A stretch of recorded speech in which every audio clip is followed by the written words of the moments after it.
We'll guide you through how to download and install apps on a Chromebook. If you find this useful, then please consider subscribing and liking the video.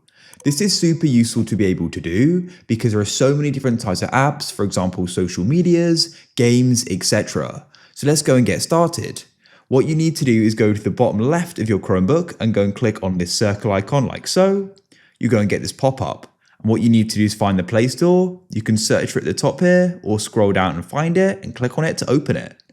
Then what you need to do is you can click on search over to the left here and you can go and search for an app, or you can go and browse through apps and games.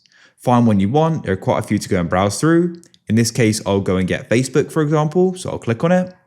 After you've clicked on the app you want, just go to the left and click on the install button, and then it will go and start downloading. It's now finished downloading and it says installing. So once it's finished, you can go and click on open here. But also if we then go and click on the dot in the bottom left again, we can go and find it here. As you can see, there it is. And you can also go and search for it. We can click on it and it will open up and we can go and start using it.